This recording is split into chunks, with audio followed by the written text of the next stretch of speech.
How's it going, guys? I'm Jon Boles. I build brands, drive a 720S, and I'm here at Supercar Connection. This is the Supercar Connection podcast, bringing you behind-the-scenes conversations from across the industry. If you love supercars, you're in the right place. So let's hit it.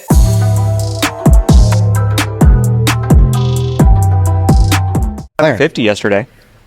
Yeah, I'm not the biggest fan. I'm not a biggest fan of the front end on those fucking cars. Well, I don't like the cluster. I haven't really seen the cluster too much. Is The screen doesn't go down at all? No. Oh, fuck that. It's a big screen. I'm out. I'm out. It's like a normal car. Oh, it's like the Artura, isn't it? Yeah. Have you seen? You know what I'm talking about with the Yeah, Artura? I heard those are in the shop. It's all like attached. The whole thing's like attached to the steering wheel almost. Here's the thing about McLarens, and a lot of people realize this, a lot of people don't realize this. They're actually not backwards in the sense, but like, because I guess different manufacturers have different dynamics to them. But with McLaren specifically, you do not want them brand new. You want them like how many miles you buy yours with? 9,000. I bought mine with 11.5. That's when you want the car. Like I think like 7,000 to maybe 20,000 is like the prime range for those cars because they have so many issues initially that you want them to go through all those issues. Like get the fucking, like I think on this thing, these 720s, the biggest thing is like the accumulators get fucked up. The intercoolers get fucked Dealership up. covers it under warranty. Yeah. So like you want somebody to buy it brand new, eat the depreciation, get everything fixed through CPO, through all a normal problem, and then get it like at 8,000 miles. And then you see how yours has been dialed in? Mine's been dialed in is because they're at that mileage point. Oh, yeah. If your car, I guarantee you, if you looked at your service history on your car, it had like things done to it at 2,000. Well, John's dialed because he doesn't push it. That's also very true. You don't push your shit. I mean, have been. And then you started getting lights, huh? It happened once. Well, bro, that's why I'm not getting the windshield replaced right now because like it just keeps it'll just keep happening. Yeah. Oh, speaking of that shit, my fucking Gorilla Glass is cracked. Actually, on the roof? Yep. I looked at it. I was okay. You know Wait, your what? My Gorilla Glass on the top. You know, okay. You don't. Does yours has the glass on the top? No. Yeah, that's okay. It's a 9K upgrade. Yeah. So the coupe has. See how I have a window up top? Yeah, which is sick. They call them those. It's it's called Gorilla Glass. Is the brand. They are most commonly for braking. They crack. Really? So most people get the coupe with the carbon roof because it doesn't break. So Customs, so when he had a 720, I remember because when I drove it, I sat in it. First thing I did, I went like this, and he had a giant crack. And I go, "What happened?" He goes, "Bro, if I fix it, it's gonna crack again. There's no point." So then when I bought it, I was like, I know it's gonna happen eventually. You know how I just bought the roof scoop and like the wing? I was like placing the roof scoop on the top to like look at it, and as I was placing it, I like was looking at my roof like fucking really close, and I looked at the passenger side right at the corner. There's a little. I don't know when it happened. I don't know how it happened. Probably fucking we were driving. Replace it with the carbon piece. They have a carbon fiber insert for it, no? Yeah. I'll probably have to do that. But then whatever they sell for the carbon. Well, I mean, it's a carbon roof though. Like there is no. I think it's like a whole. I think it's like the door is different or the way that it's made. The door is not different. It's just the panel. Well, does that fuck with my resale value though? Because the car's MSRP. The car originally comes with a fucking. Dude, don't ask me. I don't know. So when I was looking at a coupe, I really wanted the glass top. I didn't know that. That's the biggest thing. I think a lot of people don't know that's the thing. I'm telling you. Because most people that are going in and buying a 720, they don't necessarily know all the intricacies of the common problems or whatever. They just want to go get the car. Well, you have your different buyers. Right. You know what I mean? Yeah, yeah. Like I think John and I are two different people. That you were a forum diver. I'm a forum and like a person. John was not a forum diver. No. Like John, what when you decided to get the 720 or like let's say because you've had this for how long? 8 weeks. Before you got it, like walk me through your entire search for your next car. Like, wait, are we actually filming right now? Oh, we've been rolling, baby. Wait, what? Oh yeah, bro. We quarterback sneaky right into this thing, baby girl. You're full of shit. I swear to God. I swear to God. Baby. Jesus, you need to give me a heads up. No, that's how we make you feel comfortable, baby. See, that's how you just flow into. Now we're just talking now. All right, say that again. All right. So prior to 8 weeks ago when you purchased a 720, yeah. What was the decision leading up? Were there other cars that you were thinking of? What made you eventually come to the conclusion? No, so I had a 570. I want to say 2 years ago. I've always liked McLarens. Everyone always makes fun of me. He's like, "You're just the McLaren guy. They look like spaceships. They're the most unique vehicle on the road, in my opinion, for the most part, right? Outside of the hypercars, SVJs, etc. And it's at a great price point, right? You can get one for low twos or like our spec, higher twos, etc. Super fast, dialed in, sounds amazing. I didn't plan on getting one because, I just moved to Laguna Beach and got, the house. And I was like, okay, like, don't, want to test the waters, don't want to, throw too much money out, whatever. And I go and test drive it. And I'm like, oh shit, North Scottsdale has one. Oh, it's a Spider. I need to go test drive it. That was I didn't know they whistled at you. I didn't know you hear like, and I found out it's the air passing the spoiler. It sounds like it's screaming at you, especially in the Spider. So as soon as I drove it, I'm like, done, take my money, done. That's how it's done. Made the decision that day. Like literally within 10 minutes. Like you went into it with no intention of actually walking out with it. No. He threw me the keys. I went and test drove it. I was like, write it up. Like that. Yeah. And then you had already knew that you were coming out to LA at that time, or I already got the house. So I was leaving in like 10 days. Fuck me. So then you dialed it up and what? You drove it out here, shipped it out here? No, so I shipped both cars out here. I was just going to drive the G-Wagon out here and pack clothes because I just took my clothes. My primary, I rented it out in Arcadia. I just planned on driving the G-Wagon out, and then I got a homie hookup on, trailer the McLaren out. I was like, yo, what would it cost for you to throw the G-Wagon on there? And they gave me the price. I'm like, done. Let's roll. Yeah. He was supposed to get here at like 7 p.m. Like the cars didn't show up till 2 a.m. And driving up these windy hills of Laguna Beach, like, dude, it was like out of a movie. It was a nightmare type shit. Yeah. For most of you guys that don't know, and you want to explain it too, Jon just recently moved down here to Laguna Beach. What, fucking not even like 2 months fully, or has it been 2 7 months? weeks ago? 7 weeks ago. Yeah. Yeah. So how's it been? Dude, life changing. It's amazing. Just the group of friends that we've met, and kind of the crew that we have. The opportunities, business, everything's just flowing on a whole different level. I love Arizona. I love Scottsdale. I love Arcadia where I live. I had a great life, amazing friends. My family's there. I've spent the better part of a decade building a mini empire in Arizona. But I just personally felt that my soul needed to be in California. I personally felt that energetically for the next level, I felt like I was hitting a plateau. Like publicly it looked like ascending like this, but to me I'm like, man, like I need more motivation. I need more. It's the same shit consistently. Yes. So you needed a new environment to change. Well, I would, and me, I'm big on manifesting and being a visionary and meditating and all the things. I would drive down a road. It's Exeter and Lafayette are the two of my favorite roads in Arcadia, Arizona. Like multi-million-dollar properties, super bougie, high end. And I kept driving down. I'm like, wow, these houses aren't out of reach anymore. Like I could get one in a year. I could get one in 16 months. Like it's not really motivating anymore. Right. And it started to hit me where it's like, oh, like the next chapter, the next level in the video game isn't in Arizona.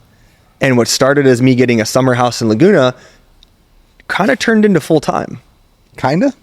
Why 16 months? What are the numbers that just ran through your head? We were like, maybe 16 months. I always lived below my means.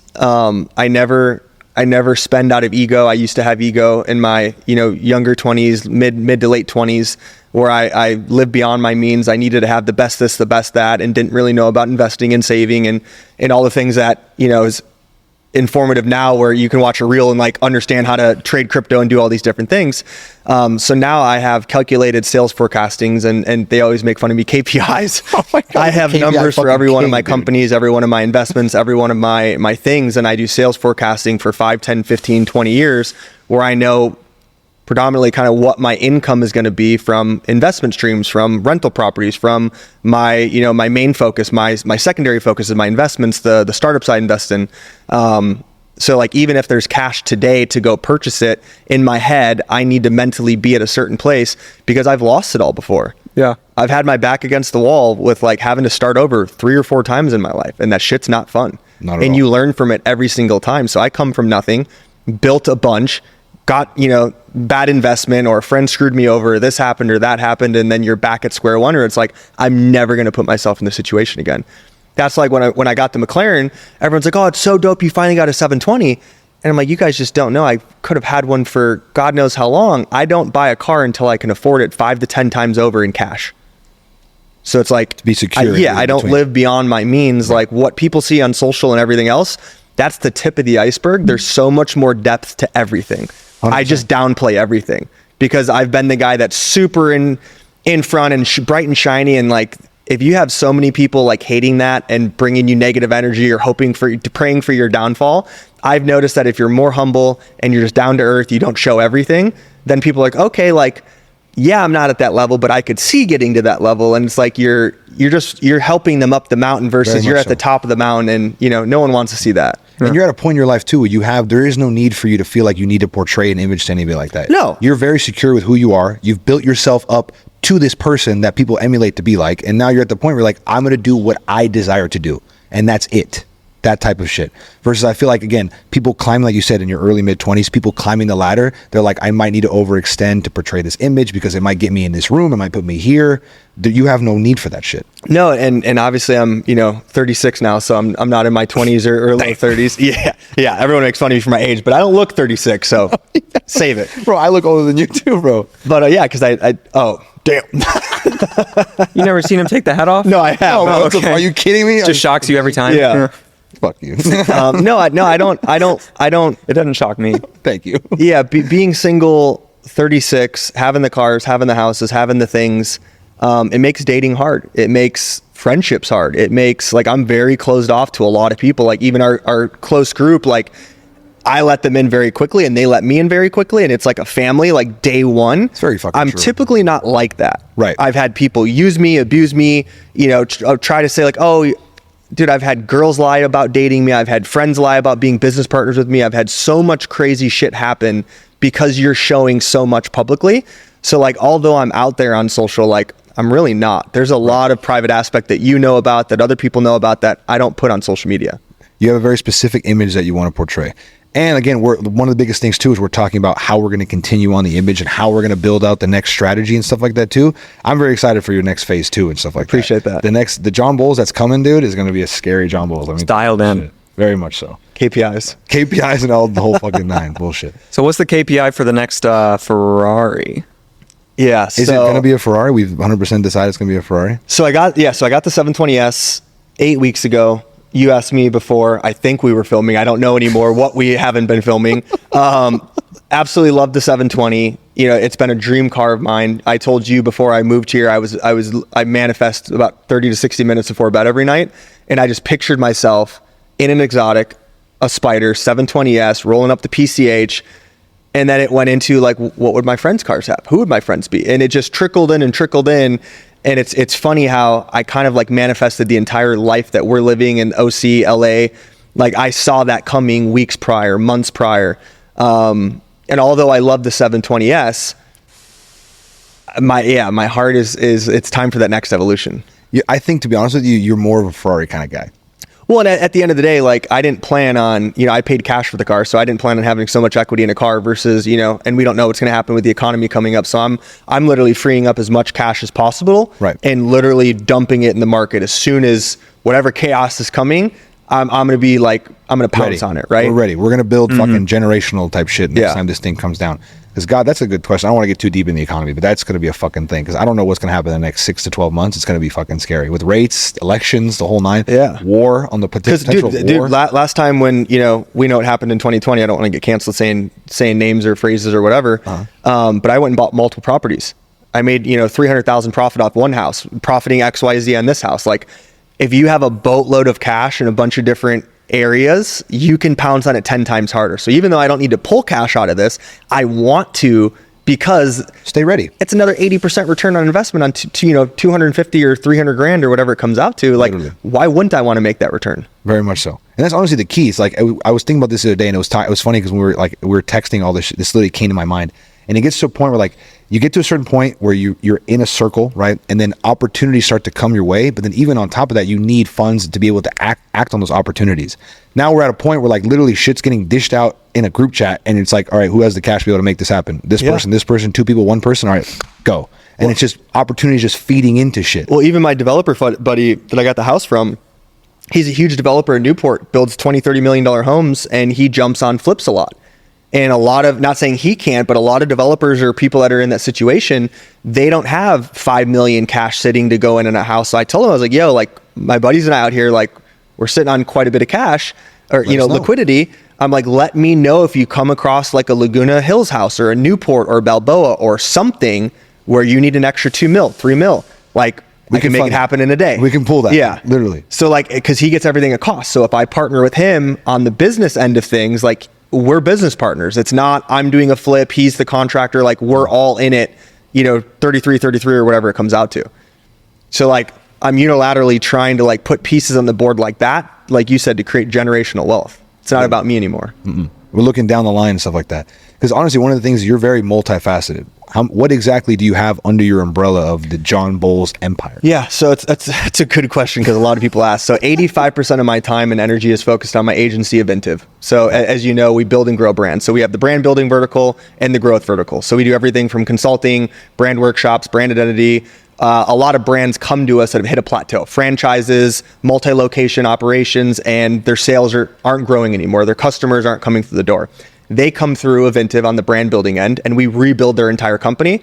And then it goes to the brand growth, and then we run all their ads, their SEO, their content, and we get them to their revenue goal that they're wanting to do. Or if it's a startup, they have funding, or they've been in the industry for a number of years, we work with the founding team to build their company from scratch, come up with the name, the product and service tree, come up with all the product names. We do all the product packaging. So when you go into Whole Foods, like we do a lot of the product packaging, the labels, the tinctures, all of that, the custom built websites, the retargeting ads, like the whole gambit. So that's really like the main focus, like 85% of my time. We actually hit our 8-year anniversary this week. Congratulations. Appreciate that. So that's the main focus. I have Credi, which is a credit card processing company that we've talked about. So about 5 years ago, we were building a lot of cannabis and CBD brands, CPG brands, and they their credit card processing company, Elevon, got busted for doing credit card processing, I believe, in dispensaries, and everyone lost processing. And if 85% of our agency revenue is all cannabis and CBD, they stopped paying their invoices. So I'm like, great, I'm out, 6 figures plus a month right now because they're not paying invoices.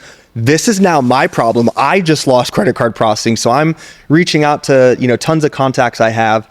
And a personal friend of mine that I've been friends with for, his wife, almost 10 years. I've been close friends with him for better part of 8 years. He's the go to the credit card processing space. And I said, I don't want to work for you. Like, let's create something together. So we created Credi 5 years ago. He consulted with me and my cousin, who's my business partner, and built it. And organically, it's grown to, much larger than we ever anticipated. So our selling proposition is we have the lowest credit card processing rates of anyone in the country. Like, I've never lost a deal in 5 years. And the reason for that is the volume that we're producing from an annual processing standpoint, like what we're processing every single year. We're not the biggest guys in town, but we have the smallest team. We have no overhead. We don't have offices all over the country. We were at dinner last night and he was like, yeah, we're processing 30 billion. And I was like, I'm sure you have over 100 employees. He's like, yeah, like 3 something. How many offices do you have? He's like, multiple. So even though everyone gets super low rates, I don't have to add on top of it because I don't have overhead, right? So like all the homies that use us for credit card processing, like all the guys, their rates are lower than anybody in the industry because like we reverse engineered it and we don't have overhead like that. So I have Avintiv, the branding and marketing agency, Credi.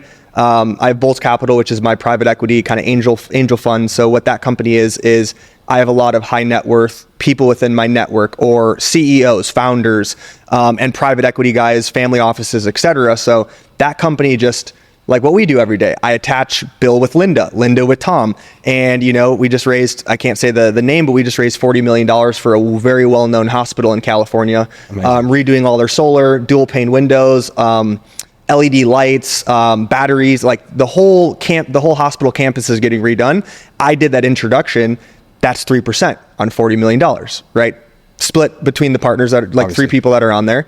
And then Boles Capital also provides seed capital for startups in the fintech space, health and wellness, things like that. And then I have a real estate company called Asana Properties, and that handles all my rental properties in Arizona. Got you. And then I own equity in couple different startups and fintech companies. Yeah. Got it. So fintech is like your thing then.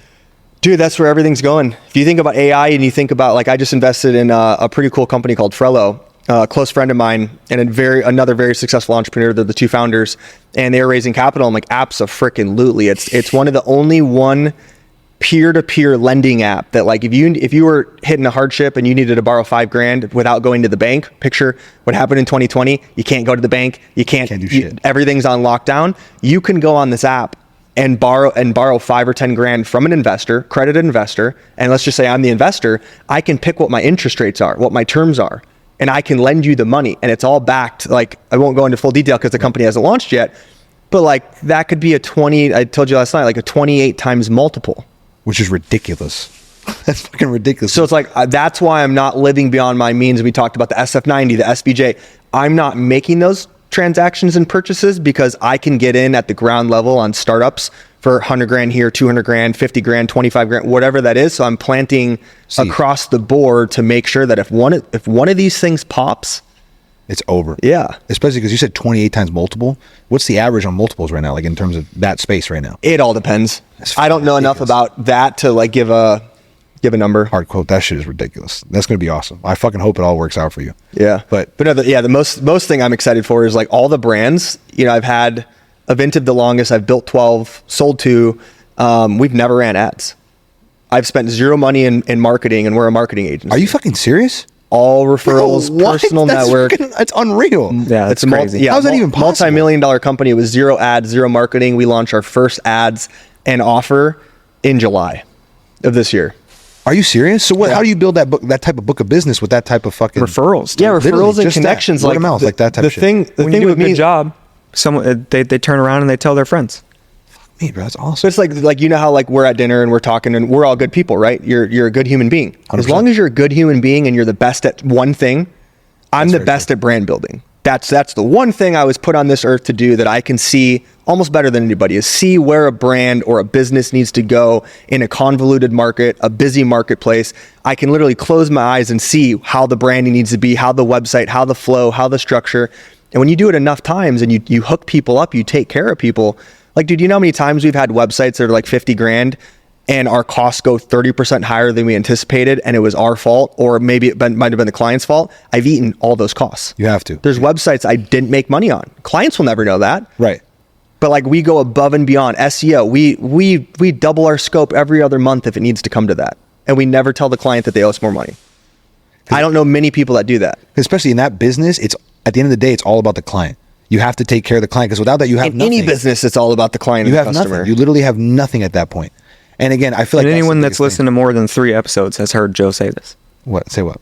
Say what? What I'm about to say or what? Yeah. No. Yeah, keep going. What am I about to say? Go ahead. Well, I mean, you kind of already said it. It's all about the client. Very much so. It's all about keeping them happy. It's very much like it, because your scale is a whole different degree, but even like in my business, it's the same bullshit. Like people, I feel like too many people are getting to a point where they forget like customer service, all that shit is lost in today's day and industry.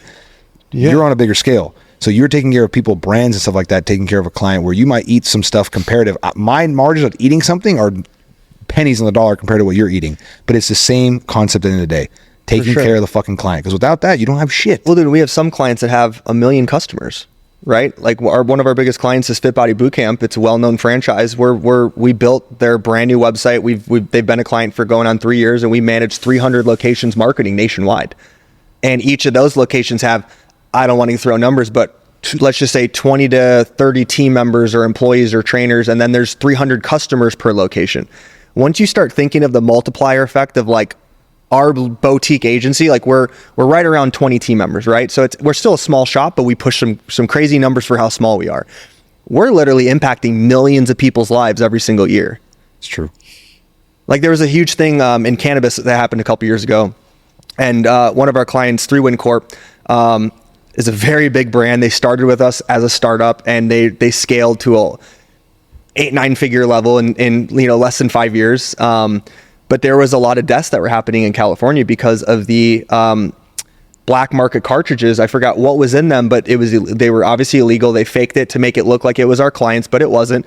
And our clients, and obviously like regardless if THC is good for you or bad for you politically, whatever, people that used our clients' cartridges in cannabis, like there were no deaths, there were no anything that happened. So like we knew that every time we did marketing for this client, we just saved 100,000 people's lives. Not that high of a number, but like that's the way we looked at it, because the better job we do marketing for our clients, people stop going to the crappier version or the fraudulent version or someone who's doing something below the belt. Mm-hmm. And killing people. Yeah. Jon Boles literally saving lives out here. Saving lives. Dude, I'm all about impact. Like the cars are cool and all the stuff that we do is cool, but it's like what puts a smile on my face is like seeing my employees happy. Seeing my employee being able to leave work at 3 p.m. to go to his son's recital. That's or amazing. My clients winning, my clients succeeding, getting new clients, and like them telling us like we've never experienced this before. I've been screwed over year after year. I finally feel like I can sleep at night. Do you know what type of power that has when someone's like, my wife hasn't known how stressed I've been and I'm finally sleeping. I finally have a relationship with her again. All because you did a website and SEO with us. Yeah. It's fucking unreal. That's got to feel amazing. I can only fucking imagine. So what got you into the cars? Just Dude, I've been a car guy my whole life. I was saving, I kid you not, I was saving for a car since I was like 4 years old. yeah. I'd get $5 here, $10 there. I forgot how much I got for birthdays, like $10 or 50, whatever it was back in the 80s, 90s.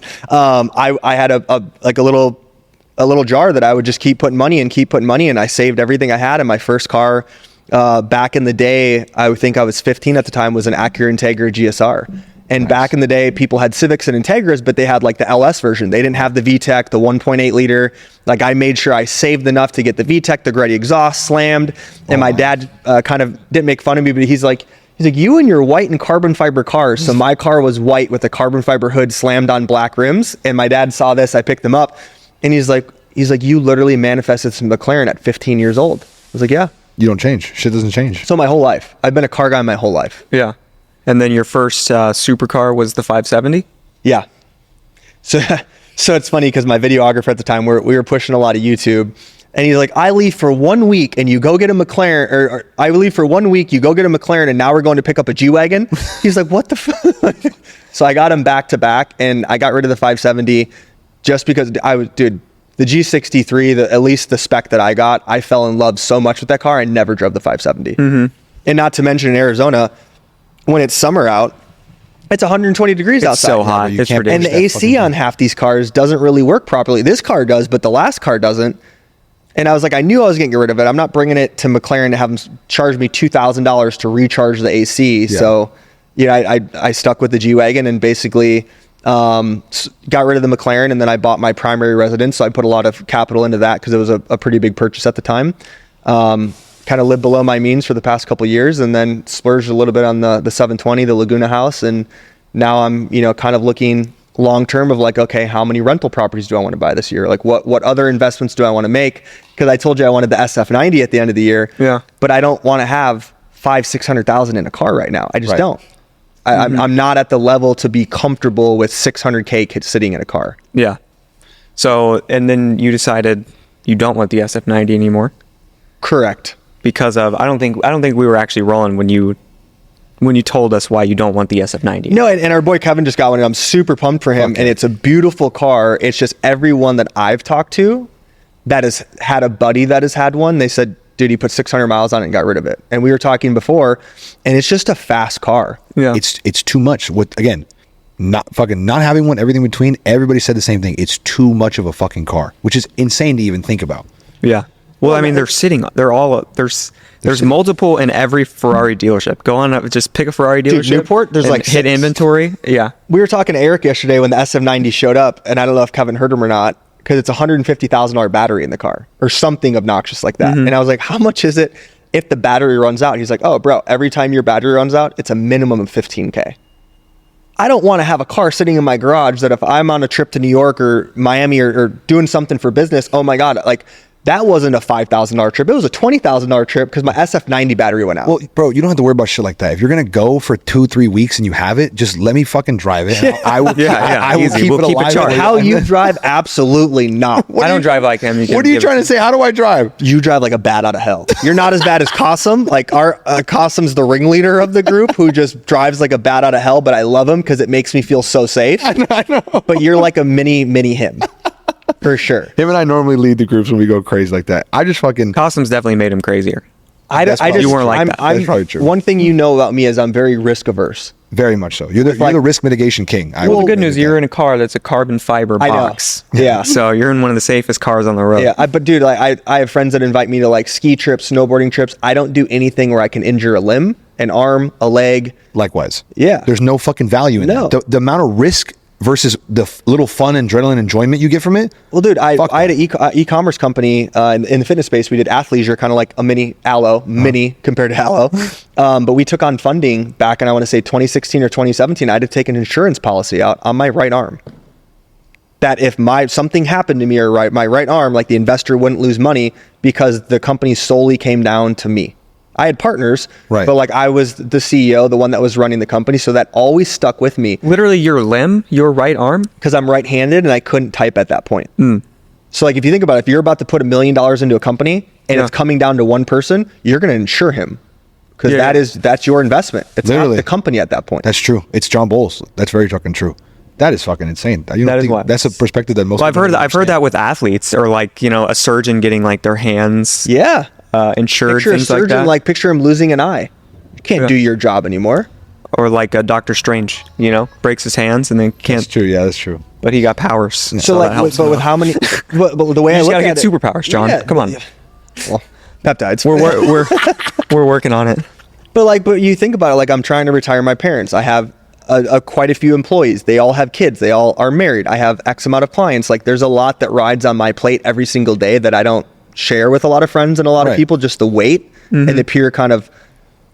It's almost like Bobby Axelrod in Billions has explained it, but like life as you keep ascending is like going up a mountain. And when you go up Mount Everest, there's less oxygen, more pressure, more weight. You slip, you're falling to your death. You're not slipping at the bottom of the base. It's not a 10-foot It's fall. like ascending a mountain. Literally.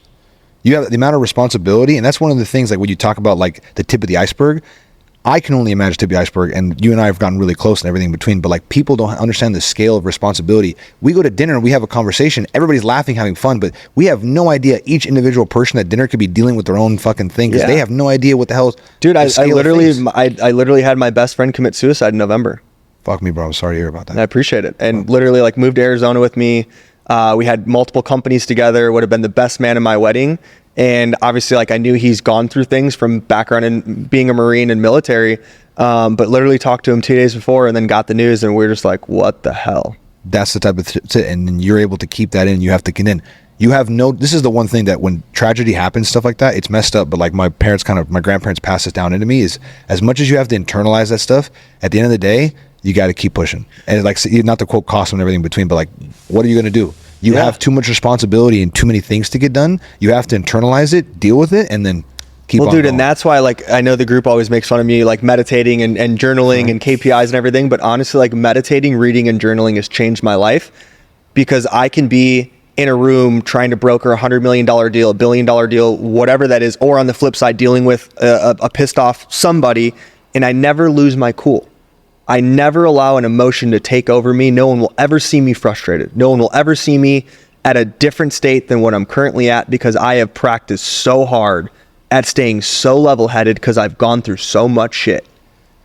I have tens of thousands of hours invested in reading, meditating, journaling, personal development, self-help. I've gone through every course you could imagine with MITT, the Tony Robbins, type of aspect. Like I've gone super, super deep. Cried for 7 days in these courses, like healing my inner child from trauma and abuse and all these different things, right? I've gone through all that to be able to prepare of who I need to become to get to the promised land of where I'm trying to go. People don't realize that you literally, like, you have the power to choose who you want to be and how you want to feel. 100%. And most people don't realize, like, you actually, without going into religious and politics and everything else, like you literally are creating your reality. Yeah. You are in full control of your reality. Have you seen me angry before? No. You're one of the human beings, honestly, when we first met, that was one of the first things I noticed, but you're very control of your emotions. You know how to portray your emotions very well. You don't get angry. I get angry. I get like that. It's more of my hot-blooded Latin side. Do you know what emotions are?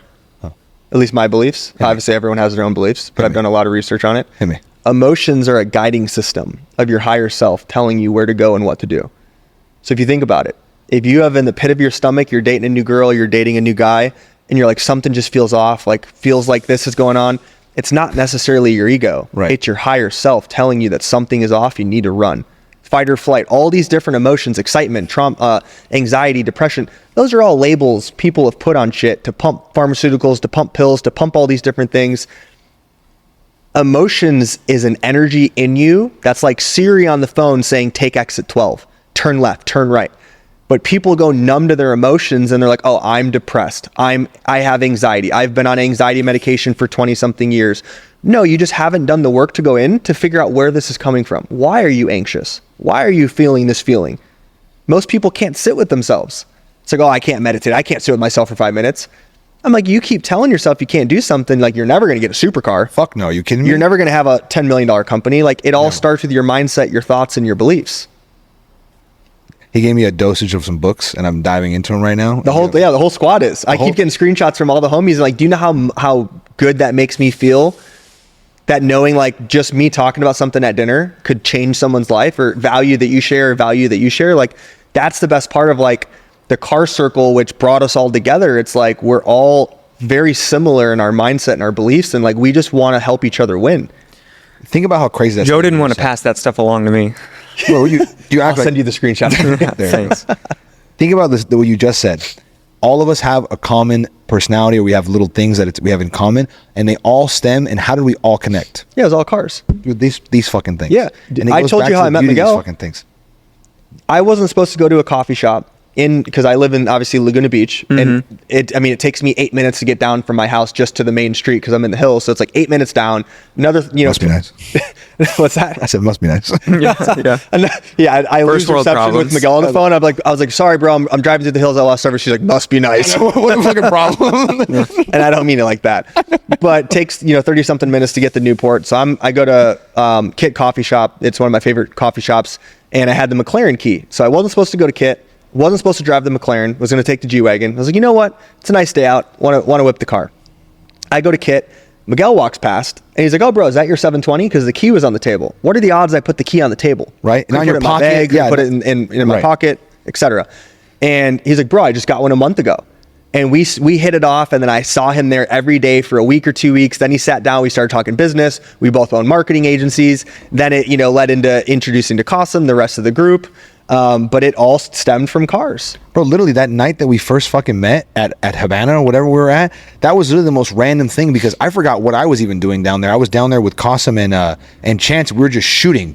Crap. And then Miguel pulls up and he's like, yeah, I'm going to bring this guy named John. And he's like, he's a little bit older cat. And I was like, why are you bringing a fucking older guy around the group? And he's like, nah, he's got a 720. He's cool. I was like, all right, give him a shot, whatever. You pull up and I'm like, all right, this guy's fucking. Bro, I loved you day one. Like your energy, because I'm an empath, so I feel energy deeply. When I met your energy, I'm like, this is going to be a brother for life. Bro, literally, absolutely insane. And then I still think about it because what you said, and again, you and I share a similar dynamic when it comes to manifestation. You're on level 10. I'm trying to get to that point. Don't down yourself. Bro, you have no idea. When you said that you manifested the friend group, I have never related to something more in my entire life. When we were cruising down PCH and you saw when I was looking at Skittles driving down the fucking road and I was sitting there like, how the fuck did we get here? Like, how the hell did all of us end up like this? Well, I told you the video about Qasim, right? No, hit me. So I'm big into manifesting. So like I watched videos when I got the house in Laguna and closed on it, like, and I was like, all right, I'm moving here in 4 weeks. Didn't know I was getting an exotic yet. I'm like, how dope would it be to have an exotic? I would put my little, meditative, YouTube video or on audio, and I would watch certain videos right before I would go into a trance and meditate and manifest. And one of the videos was Qasim getting his SVJ with the Alcantara dash and him driving down the PCH going from Laguna to Newport. Had no idea who he was, knew it was some dude with the yellow SVJ, didn't watch any of his videos. I saved it. And I watched that with 2 or 3 other videos every single night for almost 4 to 6 weeks before I moved here. And now he's a brother for life. Bro, that's fucking wild. It's a wild concept, bro. So when we were driving with like all the cars and all the different things, like I kid you not, I knew. And Qasim looked at me one night and he's like, you knew we were going to be boys, huh? He's like, I can just look in your eyes. I was like, I knew. And think about because how long we know each other? 6 weeks? Bro, it feels like 6 years. That's what I'm saying. Think about how crazy that fucking concept is. Picture 6 years from now. That's and just all you assholes are going to be 36. I still won't be Not 36 him. in 6 years. My guy's a child. I am a fucking child, bro. But I'll be 36 in 6 years. You will, huh? Oh, I guess 6.5 years. 6.5 years, yeah. I'll be 42. You know how old I am, right? Aren't you 20? I've heard it, but I'm trying to remember. Either 26 or 28. 26. Yeah. Yeah. So like that's one of the things that I respect about you a lot. And like you and I are friends, but like I do look up to you in a sense. And and I'll tell you this, be all real, okay? And he knows about me very much so. I don't want to come from a standpoint of saying this in like a negative connotation because the last thing I am is negative. I try to be the most positive human being when it comes to opportunities, everything in between. I don't take advice or certain things from people that I don't consider to be either at my level or below me. Same. I have to be either in a position that I want to be or I can see myself being or have things and a lifestyle that's what I want. So when I met you and you were telling me about your whole dynamic and you were like, I'm into these things, I realize that I'm in the same, I love and I do the same pillars of things, but you do it to a better scale than I do. And I go, okay, I need to figure out how to dive deeper into that. And that's when you told me, try this, do this, and try this. The fucking minute we left, I went boom, boom, boom, boom, and I dialed it all up. Yeah. Compared to everyone else, it's like, yeah, that might be a good idea. We'll figure it out. When I meet somebody that I consider to be in the sense I appreciate that. farther ahead in the life that I want to live, there is no second I will pull the trigger on any advice they give me. Comparative, like even like some of the other boys, stuff like that, we're all like doing the same thing. They might give me some advice. And I'm like, I'll feel it out. We'll see. Yeah, I appreciate that. I'm being real with you. Like, No, so like I appreciate that. the books, everything in between, all the stuff But that's coming. that's why we never paid attention to school. Like I'm watching someone teach me that's going, and not the diss anyone's vehicles, or but Right. when you're getting in like a 1988 van that barely starts, the doors are rusted, you're barely making ends meet, and you're my teacher, you're my professor, and you're in your 40s or 50s, I don't respect you from a financial or unit economic standpoint, so I'm more than likely not going to pay attention in school. Absolutely, bro. Right? So it doesn't make any sense. Like the traditional school system, and we've gotten so far of cars. We'll get back to cars in a minute. I just think it's funny. But the traditional schools, I used to think the same concept. I'm sitting in class and I'm looking at this teacher and I'm like, I was taught to respect you. For what reason have you done to earn my respect? And I'm saying, again, I was a sick 18-year-old being polite kid in is class. one thing. Respect Exactly. is a whole different. Respect is earned. I don't give a fuck who you are on this planet. You could be 20 years younger than me, 5 years, or 20 years older than me, 5 years younger than me. I don't care what it is. You earn respect to a certain degree. You can be a certain person, and we could meet, and I could have a little bit of respect because of who you are.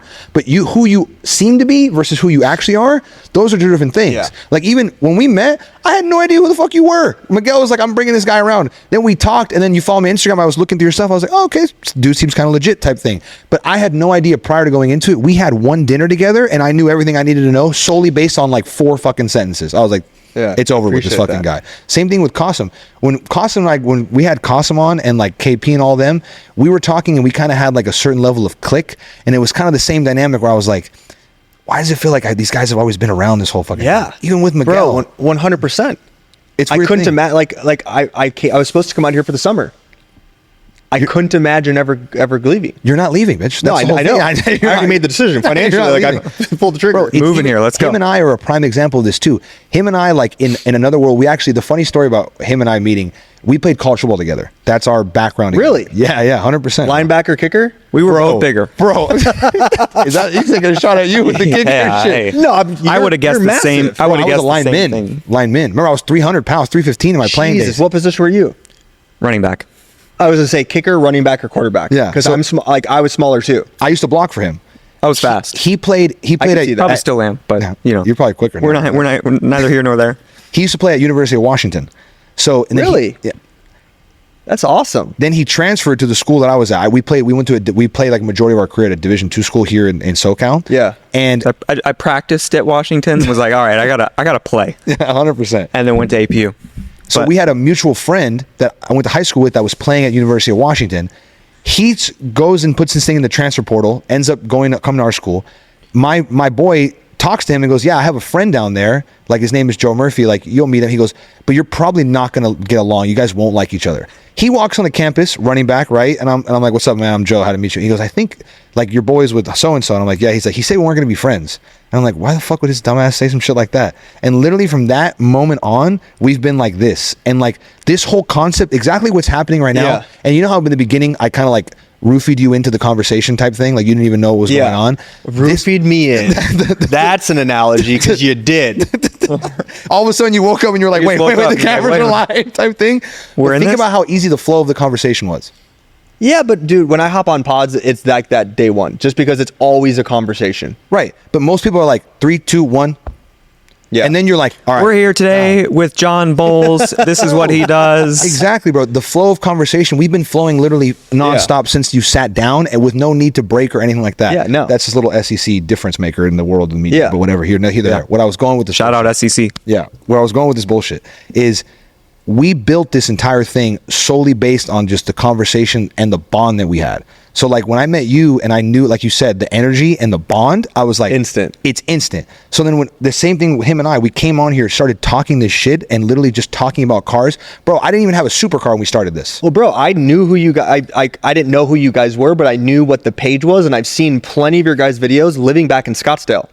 And then when we met, I didn't put 2 and 2 together. I'm like, wait a second. Then when you and I met, I'm like, wait a second. I've seen all your guys' videos. Like, I've actually watched them to learn about cars. Like, Bro, think how crazy that is. Don't watch us for educational purposes. Watch us for education. I mean, I learned a kidding. lot. Yeah, absolutely. Our 100%. clips are the juiciest bits. So, Bro, 100%. There's what no it's one all else about. doing what you guys are doing. Literally. Telling you. well, not well. That's very true. Yeah, Sorry. people are trying to Shots emulate it, but taken. no one can put the taste on it. But think about exactly, and it goes back to one key thing, bro. Manifestation. 100%. You literally saw our clips.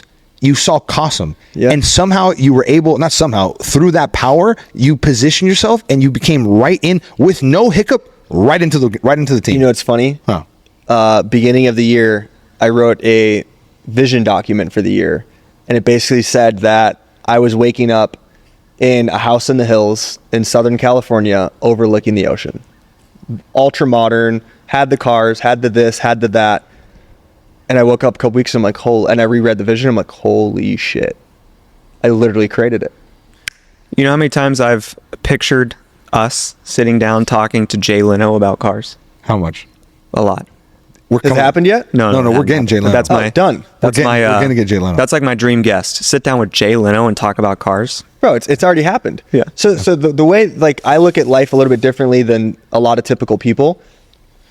Manifesting is cool, and I do it a lot, but you guys do realize, like, that version of you already exists. It's already happened in a different, I won't go down the wormhole, but it's already living in a different, we'll leave it at that. Space and time is the only thing separating from you and that version, that future version, and how you get there is based on your thoughts and your belief system. I got a question for you. Do you watch much TV or any TV? Not much. Okay. Well, there's this new show on Apple TV. I don't really watch that much TV either, but sometimes, because all I do is work and edit. So it is what it is. But when I do have a moment of downtime, I may watch a little television. And there's a new show that I want to watch. I haven't gotten to it yet, but it's on Apple TV Plus. It's Shout out to the plug. No, it looked like you were about to plug somebody. it's about this dude who builds a machine to where he can, like, cross the multiverse. And I can see that. So he, in his life, he basically goes and finds the life that he wants, and then travels there, knocks out his doppelganger in the life that he wants, sends him back to his world, and then takes his life. What show is this called? And then the show is about the guy that gets sent, like, trying to get back to his family and his life. What's it called? I forget what it's called. I think it's called Dark Matter. It's a hell of a name for a show like that. It's a good name. And it's like, it's Joel probably have Vinci on the Edgerton is the branding main of that, but- dude who's like, I think he's a great actor. Sounds awesome. It sounds, I can't wait to watch it. But I mean, like, a lot of the books I read are about different dimensions, energy forces, how the universe works, how the world works. You do quantum jumping? We don't have to go into it. Yeah, Just there's a curious. certain aspect, but yeah, like, Yeah. my future self that's driving the Senna up the PCH to my Corona Del Mar $30 million house with my subterranean garage of 18 cars in there with my amazing, beautiful wife and 2 kids running around. Like, I can already picture it clear as day. But I go all senses. What am I seeing? What am I hearing? What am I smelling? Do I have gum in my mouth? Am I tasting spearmint right now? Like, I go deep. I'm playing fucking rookie ball over here. So if bro. someone goes, if someone goes head to head with playing me, Bush like, League. I'm covering every basis and every angle. Yeah. Like the show I do watch is Billions, Bobby Axelrod. I always say, like, I'm a miniature version of him, but without I'm not a shark like that. Right. Like, you have to be a shark to get to the B, right? Right. But yeah, quantum jumping. I literally quantum jumped to Laguna. I'm not gonna lie to you guys. I don't know what quantum jumping is. Can someone Quantum explain jumping that? is a massive leap to a future version of yourself, to where a quantum jump is a picture, like, you hop from there to there, but like, quantum jump is like, how do you get so much energy and where you could just leap 10 times further? Because when you say, like, oh, I want to jump from this car to that car, I want to go from $250,000 a year to $500,000 a year, 2 million to 3 million. Quantum jump is like, how do I go from 2 million to 10 million in yearly revenue? How do you go from a base C8 Corvette to a 720? Yeah, that could be a quantum jump for you, right? So quantum jumping is That's a different fucking things, but quantum jump right there, there's bitch. different layers and dimensions that we're all living in, right? This is a 3-dimensional world, but the future you with whatever your dream car is, you with Jay Leno's sitting right here in a future version of what's happening but it depends on what his thoughts and beliefs are. If he wakes up every day, why hasn't Jay Leno been on our show yet? Oh my God. And it's all low vibration, negative energy. He goes to a different version of his future self. There's plenty of different future versions of ourselves, right? When someone like has poverty in their 50s or 60s, they've probably been thinking about poverty since they were in their 30s. It doesn't just happen. It's inevitable at that point. Everything is based on your thoughts. Once you're done with your thoughts turn into a belief. Your beliefs then turn into an assumption. Once you have assumptions about something, that is your new expectation. All of that added together equals your reality. So like, I knew I was going to meet you guys. I knew I was going to get the supercar. I knew I was going to go to Laguna. I know that things are going to happen because I put in so much work with my thoughts and my beliefs and what I do day to day. Doesn't mean I'm perfect. Doesn't mean I'm the best at this and that. I'm not. I'm just like everybody else. I spend a lot more time doing a couple different things. I respect that. We all got to step our game up. Are you fucking Bro, kidding me? and the people I look up to, like, you want to know how I came up with all these things? Oh. I got obsessed with going down the wormhole on studying billionaires. And like, I'm an avid reader. I read 50 to 75 books a year. Guess how many books the average billionaire reads every single year for better part of 10 to 30 years? What? Over 120 Per year. per year. So if you think about that, it's like, oh shit, if I want to be a billionaire, and they've been reading, like Elon Musk, I think read 600 to 800 books before he graduated like 6th grade. The library ran out of books. Bro, it's absolutely insanity. The library ran out of books. You look at any billionaire tycoon, Warren Buffett, I forgot how Starting many to sound like books. Ty Lopez a little bit. Yeah. Yeah. You know what Ty Lopez is? Yeah. I won't even. Yeah. Yeah. He didn't want to acknowledge that one. He's like, let's just move on from Ty Lopez. No, I had a deal lined up with him. I won't even go down the wormhole on that. Because he's Arizona, isn't he? No. No. No. Oops. It went funny, south, though. Not to talk about him anymore. I won't talk about him. But he did the books. He ruined a car for me. Yeah. Like the Gallardo or whatever the fuck you pronounce the damn car. I have nothing bad to say about the guy, but we had a multi-billion dollar deal that got tanked in a matter of seconds. Understood? Yeah. Fucking understood. Hate to see it. Question for you. And this might be the last off-topic car question I have to have, but I need to know this thing because I've been dying to ask you this. What the fuck does your 30-minute prior bed meditation manifestation look like? Like, walk me through what is that? Like, what do you do? If you can share those details. Yeah. So He's trying to make an impact. how about I just give you Like, what does he do? How about I start from the morning and give you like a day routine? Perfect. Sure. Fantastic. Before meeting the whole crew. The day routine of a very successful Yeah, young and guy. this life is not for everybody. Like, Quote I unquote young. live a quote unquote boring life outside of the car stuff, but I fucking love it. Like, it's my all that everything. matters, yeah. So I'll wake up around 5 or 5:30. Lately, it's been like 5:45 or 6 because we're staying out so late and up so late. I'll wake up and I go through different seasons. So the one thing that you have to understand is, like, everyone thinks that the world just has seasons. Energetically, the moon, the sun, astrology, everything is attached to everything. There's not one separation in this universe from the fly, the insect. That's why I try not to kill insects and bugs and things like that, because everything is interconnected, right? So if you know that, I wake up at 5:30, depending the season that I'm in. Sometimes I'll go straight to the gym, but in the season I'm in right now, with a lot of stress and pressure and just high level stuff that's on my plate, right? I start my day with opening up my sliding glass doors to like watch, hearing the waves crash in, turn on the fire. I don't have coffee for the first 60 to 90 minutes. I go straight to water. I have this new B supplement that one of my biohacking doctors gave me, which literally fixed my gut in like 3 days. Like I'll have to, it's like a I'll have to give you the I need to play after this. Yeah, no worries. So I start reading from 5:30 to 7:30, 5:30 to 8, roughly like 2.5 hours. Then what I'll do is I'll meditate for 15 minutes sitting on my couch with the breeze flowing in. I'll sit in a pretzel. I won't use headphones or anything. I've worked my way up to just sitting with myself. I'll sit in a pretzel, palms up, and I'll meditate for 15 to 25 minutes. And that meditation is just breathing, calming myself down, and I'm putting myself into the future self of today. Like, how is my first meeting going to go? What's going to happen here? And I'm literally shifting and creating my reality. I'm telling myself that I'm going to close this deal. I'm telling myself that my client meeting is going to go phenomenal. I'm telling myself that we're going to have a record day on X, Y, or Z. And then I'm also quantum jumping to my future self. I'm in the F8. I have the house. I have the dream girlfriend. I have all these different things, right? Business thriving, X amount coming in monthly, net, blah, blah, blah. And then I'll be done. I'll journal a paragraph to 2 paragraphs in the same journal. I use like a Moleskine journal with a certain pen, certain journal. I've been doing it for like 5 years. And I'll write down 1 to 2 paragraphs of what has the past 24 hours been? How was yesterday? How was dinner with the boys? What's my feelings and emotions today? Research shows when you brain dump from a journal or from your mind onto a journal, it's like you're cleaning out a house, like it's spring cleaning. And your brain and pressure and stress and all the clutter you have on your thoughts get put onto paper. And it's almost like you backing up your iPhone. It's now off your phone. So when you journal's been one of the biggest game changers for me. I'll write 5 things I'm grateful for. I am grateful for this. I am grateful for that. And I say, today is a beautiful and fantastic day, ! Smiley face.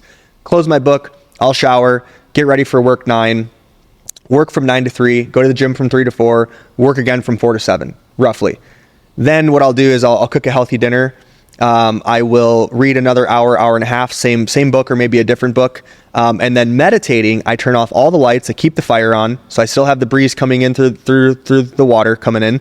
And I will put a different YouTube, like I'll put you can type in like manifestation hurts on YouTube and it will pull up different meditation music and different things you can do. It's not a video. I put my AirPods in. I do this, pretzel with arms up, and I literally sit there for 30 to 60 minutes, and I'm living my future life, like every day.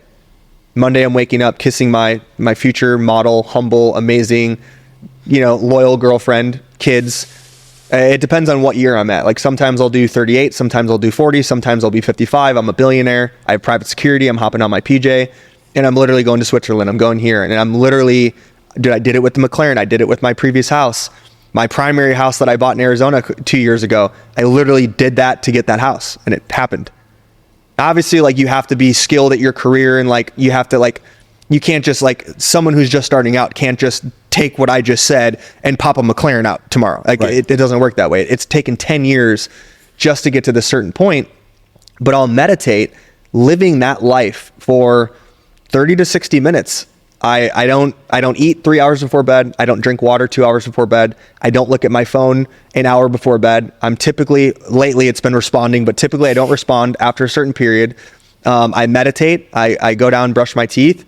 There's no technology. There's no anything outside of like me meditating. And then I put my phone in airplane mode because of the Wi-Fi and service and all that. And then I go to bed. I get 8 hours of sleep, and I wake up and I do it all over again, 7 days a week. You know how, this is a joking side of it, you know how good it makes me feel when I get a text message from you like at 10:30 p.m.? You know how bad it makes me feel? No, I'm kidding. I'm in full control on how late I stay up. I'm in full control by hanging out with you guys a period of time. And I told myself moving to Laguna, I was going to be open to new experiences and new opportunities, because the downside of being so dialed in is when you're so dialed in doing the same things, you're going to want to keep doing the same things because you've hit a crazy level of success, but maybe it's blocking you from the next level of success. So I've actually let a lot of my day-to-day rules go just to like meet new people, to get out of my comfort zone, to do X, Y, or Z. Like, even last week in LA, like I stayed up way later than I should, closed a massive deal in LA that's life-changing. Could buy 10 of these, 20 of these. And I got home at 1 a.m. The old me would have been like, oh, I got to drive to LA and I'm going to be up past 10. Oh, right. But now I'm open to new opportunities because my goals are much larger. And you're changing to this point. You've gotten to this point. Yeah. How different did beginning Jon Boles when you were in your young 20s, building this empire in Arizona, how different was your day-to-day compared to now? I mean, you don't know what you don't know, right? So like, I was wet behind the ears, but dude, I've always been a hustler. I've always been a grinder. I've always worked my ass off. I've always outshined anyone who was like in my profession, just because like I will outwork anybody I know. Like my old companies, I had a tech company when I was 24 through 26, and dude, we'd work 30-hour shifts. We'd be in the engineering lab at the University of Milwaukee building out an algorithm for our mobile point of sale system, like what's Apple Pay now. Bro, we would work 24 hours straight, 30 hours straight, take a 15-minute nap in the science lab, and wake back up and get back to work. Wouldn't shower for 2 days. There were moments like starting in my first career where like, damn, I'm going to have to eat like ham sandwiches for the next year.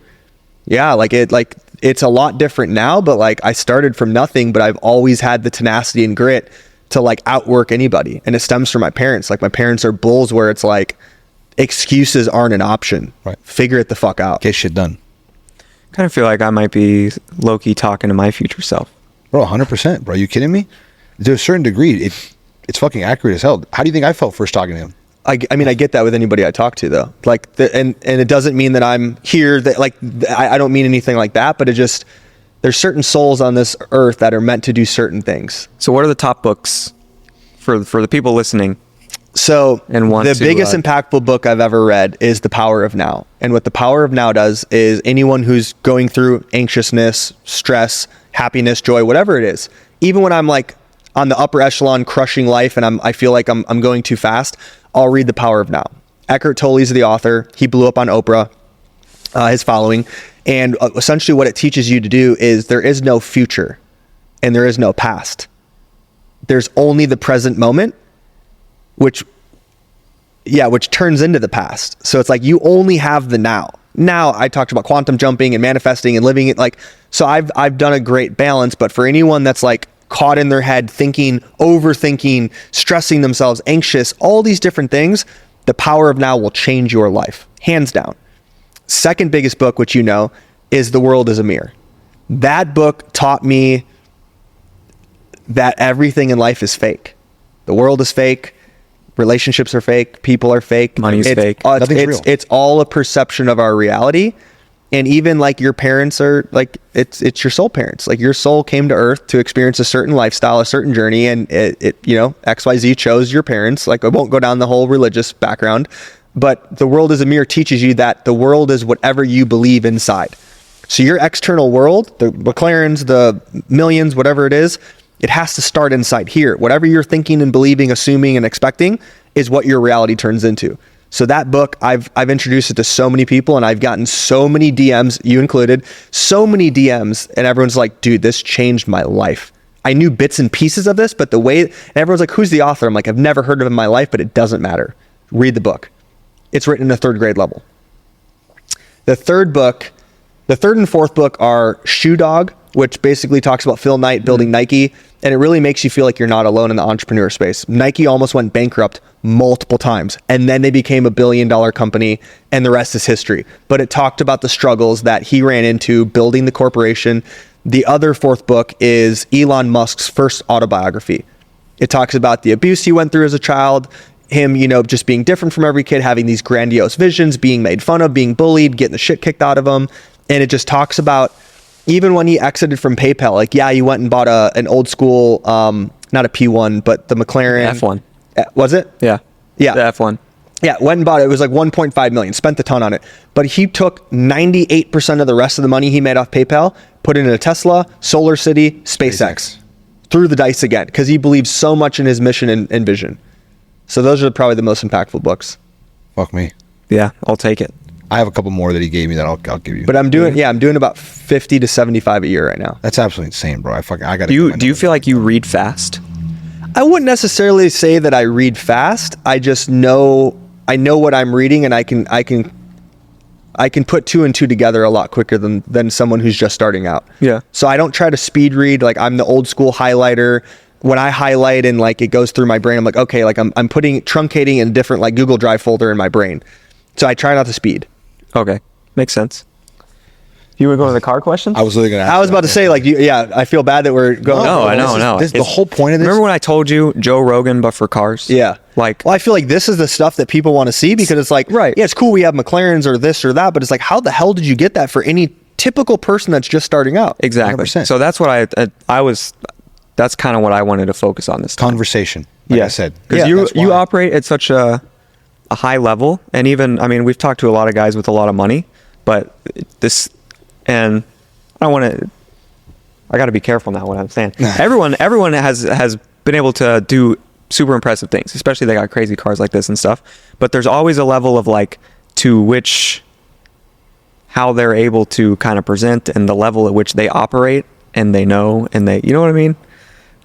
You operate at a very high level. Yeah, in comparison to guys that have crazier collections of crap. Yeah. Your day to day and your mental and you as Jon Boles I is appreciate one that. of the most insane people in terms of dialed in comparison to motherfuckers that might have multi-million-dollar car collections and have made X amount of success, but then they get into this mode of operation where versus you have a certain amount of success, aren't finished or satisfied, pushing to the next level, and still have all this shit. Yeah. That's the difference. I appreciate that. I guess what it comes down to is today, in today's day and age, there are more ways to make a ton of money than there's ever been. Oh And my gosh. some of those ways can be so quick, and like someone's at the right place at the right time and start something, it can just take off, and they can go from nothing to multimillionaire in a matter of 6 months. Which is And insane, yeah. it doesn't necessarily take a special person to make that happen, if you know what I'm saying. Yeah. And I mean, not necessarily the people that have been on the podcast, but we've just talked to so many supercar owners everywhere we've been. And there's definitely elements of that where you're like, okay, you're driving this car, I'm not, but you're like way down here. So what did I miss? Yeah. Yeah. He knows exactly I what can I'm pick up what you're, He knows exactly what I'm talking about. I'm like, okay, I got to figure something out, because like you're way down here and I'm not like up here, but I'm definitely above where you are. And somehow you have this and I don't. So I got to like figure out where the disconnect is here. Yeah. Well, no, I appreciate that, guys. But tell them the same thing. talking about the business stuff and everything else and how you got here, I think has been huge. And I think people will enjoy that. What you kind of said is I've told him this before, and like, because he's talking about like he's trying to get his supercar, and like that's like what we base this all off. We started this, neither of us had it, and like that's our whole goal. And like everyone, we were little, all we wanted to do was fucking drive supercars. Yeah, that was the basis of why we started this. And I guess everyone has their own intrinsic motivation of what they want to do in their lives. This is what motivates me. This is what motivates him. But you're also in a little bit different of a situation where like you're not married, you're not family, all that aspect. Bro. Like I have friends that do very, very well back home. They don't own a supercar. They drive a typical car, like something like this, and because they have kids, they have responsibilities. They have they're married. It's a whole different situation than where we're in, and that's why I'm going balls to the wall right now. Not balls to the wall, but I'm having some fun. Because I know in the next 2 or 3 years, like I'm looking to settle down with someone. It's going to change. And potentially have kids. So like you can still have supercar though, John. For sure, but I'm not going to be out as much with these guys cruising multiple times a week, hanging out 24/7. So like that's why I'm so open to hanging out every night. Well, look at me. Don't fucking say that, because we don't know that yet. You guys heard it here first. Jon Boles is looking to settle down. If you are a single girl in Laguna Beach, you know exactly where to go. I'll take applications here at SCC JGM. You can throw the applications here. I will then filter them that way. You guys heard it here first. This is why Joe has gone and made all these friends, because like he tries to drag me around places, and sometimes I go and sometimes I'm like, hey, I'm married, can't go tonight. Yeah, it is what it is. I'm still in Batman mode. I can't just go grab the keys and take off. I'm in Wayne mode is what I call it. Yeah, that's not my life. Oh, I like Bro, that. think about it. I drive an hour to come see you guys, and I hop in this thing and I shoot down. Bro, to that's LA. love, because when I drove to LA the other day, I'm like, yeah, I probably wouldn't be doing this every week. Bro, think of it. He texted me. He goes, dude, he literally unprompted, nothing. 10 o'clock at night. He's like, dude, Joe, you really love us. And I'm like, what the fuck are you talking about? So you drove all the way down here on like a week per week basis. I do love you guys. That's a fucking problem. Hour 15 up to 405. It's fucked. Insane. It's fucked. You're lucky I love you. You'll be out here soon. I have a feeling. We'll see what happens. Have you seen it? TBD. We'll see. Oh, we're already there. Yeah. Yeah. The future, my future self. We'll see. But let's jump into the fucking car questions, or else we're never gonna get there. You want to rip the first one? Yeah. Did you tell him? No. We asked the same guest gets the same 3 ending questions. Okay. I didn't prep you because I liked hearing your raw answer, and I want to see how sharp you are when it comes to the car world. Yeah. Okay. So if you say something embarrassing, I'm going to judge you about it. It's going to be fun. Yeah. Okay. Cool. You want to rip the first one? Yeah. What's the most overrated car today? I already know what you guys think is the most overrated car I'm today. sure you said you've seen our GT3 RS. Yeah. Most overrated car. And it could be from any perspective you think underrated means. Overrated. Overrated. Performance, Overhyped. imagery, brand, whatever you deem overrated. The thing with me is like, I don't hype up a lot of cars. I see other people doing it. I could see what you guys mean with the GT3 RS. Like it's a pretty big sticker for something that doesn't have a lot of oomph. It's kind of like a GT3 with some carbon and a bigger wing. So I would agree that that's probably the more overrated car. But the most overrated car. It's not about you overrating it. It's about everyone else overrating it. What do you think everyone has overrated? That's a tough question. It is. Nothing comes to mind? I mean, I don't want to say overrated because our boys have them all, but I think the more that you're around SVJs compared to everybody else, they're the most bad car on the streets, and our boys have 3 of them, which are the baddest. But when you're around it as much, I would say that those are probably the most overrated, not from they're not as valuable, they're not dope. It's the dopest car on the street of OC. But now that you're with it every single day, I could see if I had one, 3 months in, I would be like, okay, like what's next? 100%. So I would say the SVJ, just because so many people put it on this pedestal, and we have friends that do very well, and they're like, oh, I'm going to get one tomorrow and put 9,000 miles in 2 months on it. So it makes me not look at the car the same way because it's so obtainable in our social circle. Does that make sense? That's our reality. Yeah. That's the reality that we've been able to curate. Yeah, but that's what sucks about, like, just bought a $300,000 720S.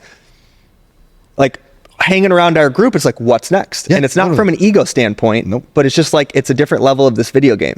That's Yes. it. Yeah. So it's not me hating on the SVJ, because it's actually one of my favorite cars. I don't think I ever told Qasim that, but it's actually one of my favorite cars that I always wanted to own at one point. But now that I'm around them so much and they're so dope, like they're in our, like we have the 3 of 600 are in our social circle. Like this. I'm like, okay, I'm used to it now. What it does too, and to go more on that, is what it does. I think we're at a point now where, because we've been around like the top levels, and like even him and I came from not a lot of supercar experience to then just scaled up really fast. It piques your curiosity to see everything in the realm. Yeah. Like you're going from 720 to more than likely the F8, and then you might bet to a Performante afterwards, and then you go to an STO and you're like, I don't really like this, and you end up at SF9. You know how I to feel. try it. Actually, you know what? Most overrated car is an STO. You really? Fucker, John. Sorry. Bro, Sorry. we were talking about this last night. Bro, so You know what he told overrated, me I last forgot night? about it. You know what Why he is told me last why night? is the STO Bro, overrated? because it's like a bodybuilder who like flexes and does arm day every day, but hasn't hit legs in forever. They spent so much money on the back wing spoiler and making the back look sick. It's not wide enough. It doesn't have enough girth on the bottom of the car to like make it like an SVJ. It doesn't make me think that it's a baby brother of the SVJ. You know why he said this shit? Because we were talking about, I was like, maybe what I'll get next, and I was like, I think I'll get an STO maybe. And No. supercharge it. Like fucking Ecom was like, Yeah, that's yeah. a bad car, and he's like, you do that Because when so I'm many friends. people told me, because I wanted the perf. So many people told me to get the STO, and I'm like, they just don't look They just don't do it for you. appetizing. The first STO I saw was white with blue bottom trim, and I hated it. I've seen a lot of other specs Yeah. that I like a lot, but that one was trash. I mean, yeah, the back looks dope, but like I would take a perf over an STO. If I had an unlimited check where I could have 1 or 2 of the cars, not me paying for it, I would choose a perf all day. All day. Respect that. Yeah, kind of like we would rather have the SV, but Yeah, I would. Yeah, we're SV people. Yeah, SVJ same. people. I was looking at getting one. Yeah, I would when I get to that future me, and that's my level. I that's just what I'm can't getting. with living in the hills of Laguna. Yeah. I'd be exiled. Yeah, that's true. His realm, his neighborhood is so damn. You quiet. could drop a quarter and everyone would hear it. Austin came with the wide body Urus. He came yesterday and everyone's like, bro, you can get an Aventador. Just get one. He pulls up. He's like, bro, there's no way you could have an Aventador up here. But you don't understand. Qasim can't go 6 miles from that neighborhood. They hear him. Like Yeah. he literally. has Austin a was video. at 2,000 or 3,000 RPM and I could hear him coming down the street. And he's like, bro, can you hear me? I'm like, I can hear you. Well, there's a video. He literally sent a video in the group chat of Qasim being. How far is it from the main street? You said it's 8-minute drive. To It get takes down me there? 8 minutes to get from the PCH all the way up to my house. So think about the 8-minute. I don't I'm know at the what top mileage. of I'm at Yeah. the top of like similar to top of the world. I won't say exactly where I live. No, but 100%. Yeah, yeah. don't worry, yeah. You hit me up for the address. You guys want it later. But and you hear Qasim on the PCH. and you literally hear. Like, And his and he wasn't pushing it hard. Yeah. yeah. All right. What's the most underrated car today? Most underrated car today. Stock or modded? However you want. Actually, I don't know. Is that allowed? Whatever you want. That's fair. I'll give it to you. You're my friend. I give it to you. If not, I'd be like, fuck you. Most underrated car. Dude, I would say the 720S or the F8. The 2 cars that I love, right? Because everyone out, like, I thought I got the dream car and I come out to SoCal. Everyone's like, oh, another 720S. Blah. Like, everyone hates on it. I'm like, it's a beautiful car. So I think the 720S is underrated. It's extremely because underrated. there's so many cheap ones out there that have 30,000 miles, 40,000 miles, and it's tanked the market. The 2018s and 2019s ran into issues. So I think the most underrated car is the 720S or 720S Spider. Agreed. And even like the F8. I think a lot of people don't talk about the 488s or F8s because I think that predominantly they hold their value better than a lot of vehicles out there, and it's out of reach for most people because when you buy a 2020, most people are like, okay, I have a $200,000 budget, 225, 250. You're not getting F8s for 250. You're not getting 488s with low miles for 250. Now you are. Yeah. For that, but like I think that Ferrari is super, especially after driving my buddy Shane's which you guys are linking with. We talked about it. His 1,000 horsepower, I think it's 1,000 horsepower at the crank because Eric corrected me. It was insane. We were filming for YouTube. He's like, bro, hop in the driver's seat. I'm like, for real? He's like, yeah, I trust you. He's like, you've driven tons of cars. Bro, that thing, how I explain it is the 720S, I feel like the turbos and how quaint the inside interior is, especially the Spider, I feel like it picks the ground up underneath you and you're just a dart. Yeah, you're gliding. And you scream and it gets scary, right? Like, because you're not prepared for it. And then it feels like the back might kick out if it's windy, because like depending on where you live, like PCH with the ocean and the wind, it gets a little squirrely and it scares the shit out of you. When I was in the F8, the back end whips out and you can control how far it whips out. I felt more comfortable with the tail end whipping out in full control, knowing that it whipped out versus wondering when this thing's going to whip out. I kind of get what you're saying, because this thing's like a bottle rocket. Like, yes, so the F8, like he's got down like lighting it in your hand and then throwing it at the right moment. He's got exhaust, downpipes, turbo tuned. So that thing just, bro, the turbos, like I can't wait to go on. Eric built that out? No. I told Eric that he had a 1,000 horsepower F8 and he basically said it's at the crank. Cannot wheel might be 850. Yeah, sure. It's that whole concept, bro. It's all. Well, these come with over 800 horsepower, right? Yeah, bro. But it's fucking. I don't know. We went to Ferrari in LA, South Bay. I was looking at that's where the F8 is, and he worked at McLaren before. He's like, you know why 720s are so fast, right? And he's like, they don't have 720 horsepower. They're pushing over 8. They have to downplay it because 800 is not marketable to the typical person. Bro, and he says Ferrari overplays it. They have to, bro. Are you kidding me? Yeah, that makes sense. This is 800 is becoming more marketable because that's what everyone's starting to hit. Yeah, that's because everything is now 700 at least, and so like the Super Series stuff has to push up to 8.9 because the Revuelto is going to be like 1,000 horsepower. Well, here's the thing. Well, now the Huracan replacement's 8 something now. That's the whole fucking thing. You add hybrid motors into the picture, it gets to 8 to 1,000 sleep like normal. But if you're talking no electric motor setup, the dream setup is an 800 horsepower car. Because like Eric says it all the time, and a lot of people are starting to say it, because you get all these aftermarket companies that build motors, they build them to 1,200, 1,500 horsepower. It's not sustainable. They're going to blow something. There's no reason I don't even want to be behind the wheel of a 1,200 horsepower There's car. no fucking... Bro, here especially, you can't use that much power. There's nowhere to do it. What are you doing? So the 800 horsepower range on something non-electric setup is the pristine thing where you can feel the power, you can semi-use it, and you're not going to blow the car up if it's built properly, because it can all withstand. Like, this is the platform. That's the plan with this thing. Semi-use it illegally. Yeah, and one of the reasons I want to do turbos to the F8 is because the stock turbos have issues and the mounting of the turbos has issues. And the only way you realize that is when you take out the turbos or you do the exhaust, you see that.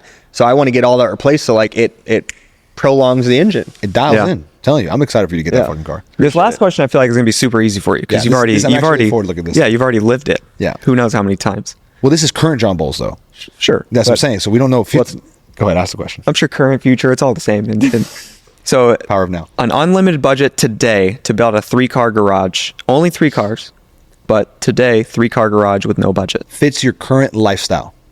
Like fits you today. You had 3 cars.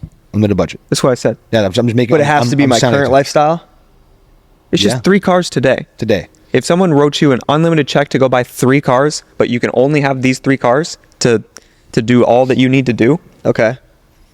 I would have a chalk Cullinan with the Mandarin interior with the Cullinan 2 with the Star headliner as the daily. Chalk. You're picking chalk? Yeah. Like the Nardo? Fuck, John. Like chalk. It's like a... Chalk is lighter. Yeah. It's the light gray, yeah. It's a Nardo. It's a Porsche chalk bullshit color. Because what do they call the gray? China gray? I don't know what they call the gray, but... It would be that or satin black, one of the two. That's just a disappointing... Sure. Yeah, I saw a satin black one on my way down here. I would take a fully built F8 like I plan on doing, and then the third one would either be a Senna or an SVJ.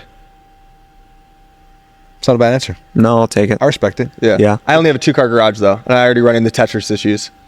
Well, he sent me a picture of his G63 touching his fucking garage. Yeah, we have to raise the garage. Hey, we're like, what are you doing, John? He's like, I'm raising my garage. You literally, he sends a picture. His G63 is like at the fucking capacity of his fucking garage. The ceiling or the garage door? The garage door is angled, and when it you have to raise the runners. I have to raise the top like that.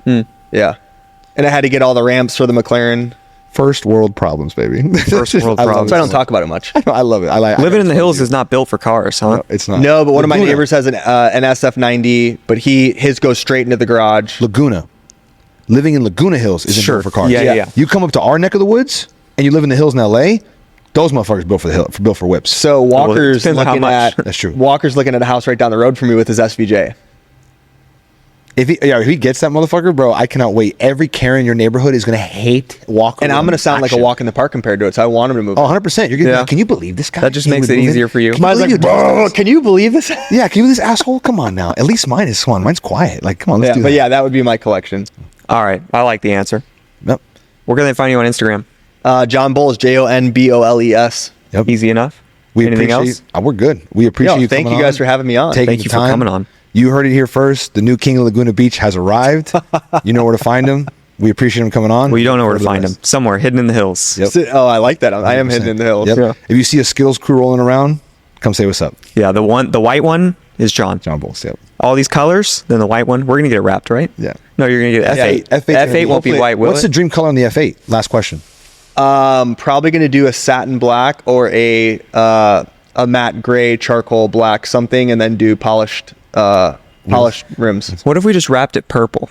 Not my vibe. Not my vibe. It was worth a shot. We can't get him. couldn't We get away can't. with We it. can't skittle this guy. No. No, I'm already like I show up the T like it's already a little bit louder. The T. Like I have to blend in The T. a little bit more. Yes. All right. All right. Well, That's a that's wrap. all we got. Yep. We're See you out. next time.